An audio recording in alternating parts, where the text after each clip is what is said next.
항상 시장의 이면을 읽어내려는 당신 환영합니다. 네, 반갑습니다. 오늘 우리가 심도 있게 파헤쳐볼 자료는 그 경제 흐름을 아주 날카롭게 요약해준 뉴스레터죠. 제이아의 비지바입니다. 네, 오늘 살펴볼 내용이 꽤 흥미롭습니다. 맞아요. 자, 그럼 바로 본격적으로 들어가 볼까요? 오늘 소스들을 보면 AI 반도체의 역대급 호황부터 트럼프 전 대통령의 관세 정책 리스크, 그리고 약간 뜬금없어 보일 수 있는 봄동 가격 급등 소식까지 있습니다. 언뜻 보면 완전히 파편화된 뉴스들 같죠? 그렇죠. 채소 가격이랑 AI가 무슨 상관이냐 할 수 있는데 이 모든 현상을 관통하는 하나의 거대한 맥락이 있다는 게 오늘 저희의 미션입니다. 바로 자본의 이동이죠.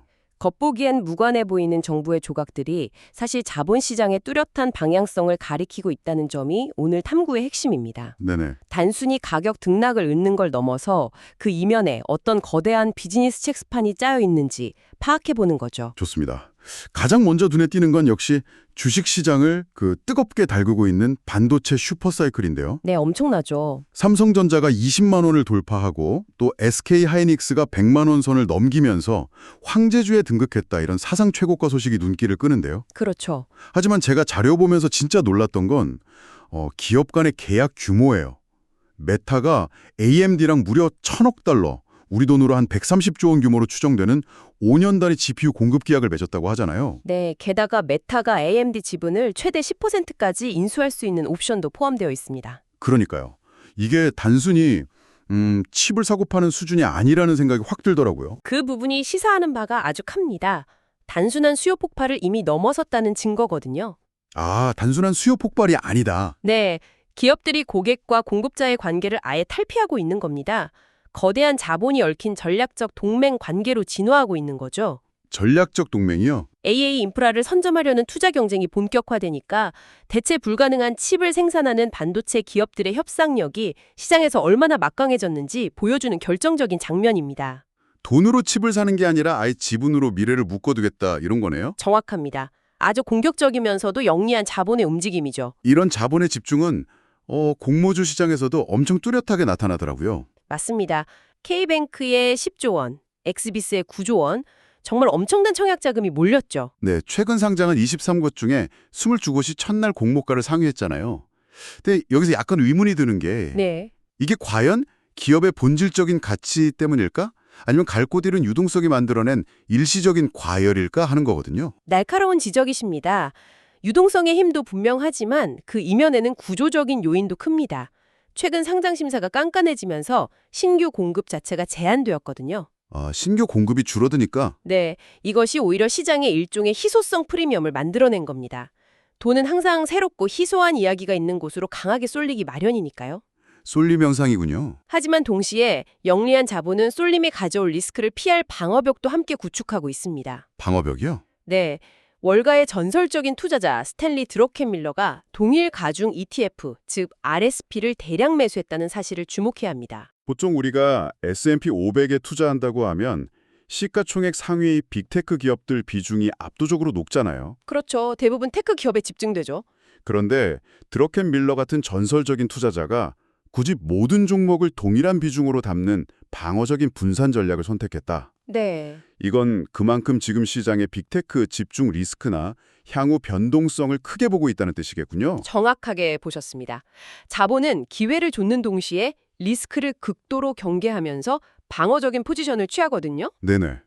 덧붙여서 국내 인터넷 은행인 카카오뱅크와 K뱅크가 6개월 만기 정기예금에 3%대 금리를 주면서 수신 잔액을 끌어모으는 현상도 같은 맥락입니다. 아, 예금 금리를 높이는 게요? 가계대출 규제가 심해지니까 그 규제를 피해서 개인사업자 대출로 활로를 뚫기 위해 미리 실탄을 비축해두는 거죠. 아주 기민하게 움직이네요. 네, 기민한 자본 이동의 훌륭한 예시입니다. 결국 리스크를 피하고 새로운 수요를 찾아서 쉴 새 없이 움직이는 거군요. 이런 자본의 방어적 태도는 결국 시장의 변동성이랑 공급 충격을 우려하기 때문일 텐데요. 그렇죠. 공급 충격하니까 최근에 제가 마트에 갔다가 정말 피부로 확 와닿은 일이 하나 있습니다. 바로 봄동 가격이에요. 아, 봄동이요? 가격이 많이 올랐죠? 네, 15kg 기준 54,000원으로 전년 대비 무려 78%나 폭등했더라고요. 네. SNS 입소문으로 수요는 확 늘었는데 하필 냉해 피해로 공급이 턱없이 부족해지면서 생긴 일종의 충격이었거든요. 일상적인 예시지만 아주 정확한 비유입니다. 날씨가 무너뜨린 봄동의 공급망처럼 수요와 공급의 불균형이 만들어내는 본질적인 충격은 글로벌 거시경제에서도 똑같이 나타납니다. 거시경제에서도요. 네, 그리고 이 변동성을 극대화하는 가장 큰 요인 중 하나가 바로 정책 리스크죠.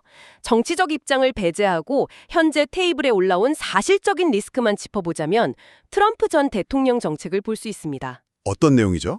배터리나 전력망 등의 분야에 무역확장법 232조와 무역법 301조를 활용해서 고율의 품목 관세를 검토 중이라는 소식이 있습니다. 아, 무역확장법 232조와 301조요. 이거 쉽게 말해서 국가안보나 불공정 무역을 명분으로 삼아서 네. 대통령 권한으로 특정 국가나 품목에 강력한 관세를 매길 수 있는 일종의 막강한 무기 같은 조항들 아닌가요? 맞습니다. 만약 이 조항들이 실제로 발동된다면 글로벌 공급망에 거대한 지각 변동이 일어날 겁니다. 지각 변동이요? 네, 이는 바로 원자재 가격과 기업 마진의 직격탄이 되죠. 앞서 드러켄밀러가 포트폴리오를 방어적으로 재편한 이유도 결국 이런 예측 불가능한 매크로 공급망 리스크들을 철저히 대비하고 있기 때문일 겁니다. 그렇군요. 공급망뿐만 아니라 국내 재정 정책의 변화도 자본 흐름을 크게 바꿀 변수잖아요. 맞습니다. 내년에 국내 기초연금이 월 40만 원으로 인상될 예정인데 장기적으로는 소득 하위 70% 내에서 차등 지급을 추진하면서 수급 비율을 점진적으로 조정하려 한다. 이런 개편한 소식이 눈에 띄더라고요. 이러한 재정 지출 구조 개편은 단순한 복지 제도의 변화로 끝나지 않습니다. 파급력이 더 큰가요? 네, 국가가 돈을 어디에 어떻게 쓰느냐는 장기적인 세수 확보와 국채 발행 규모를 결정짓거든요. 아, 국채 발행 규모까지요? 이것이 바로 시중 금리에 영향을 미치고 최종적으로는 주식시장의 방향성, 고령층의 내수 소비, 그리고 헬스케어 산업으로 향하는 거대한 자본의 물꼬를 쥐고 흔들게 됩니다. 다 연결되어 있네요. 자, 그럼 지금까지 살펴보니 복잡한 퍼즐 조각들이 항상 기회를 탐색하는 당신에게는 과연 어떤 의미가 있을까요? 자본은 지금 이 순간에도 AI나 공모주 시장 같은 화려한 기회와 관세나 재정정책 같은 묵직한 리스크 사이를 아주 민첩하고 냉정하게 이동하고 있습니다. 네. 중요한 것은 당신 역시 이 흩어진 정보들을 단순히 소비하는 데 그치지 않고 그 이면에 흐르는 거대한 자본의 지도를 스스로 읽어내야 한다는 점입니다. 기회와 방어의 균형을 맞추는 영리함이 그 어느 때보다 필요한 시점이죠. 오늘 함께 파헤쳐보니 깊이 있는 자료들이 당신의 인사이트를 넓히는데 단단한 디딤돌이 되었기를 바랍니다. 네, 투자와 경제의 흐름을 읽는데 꼭 필요한 관점들이었죠. 맞습니다.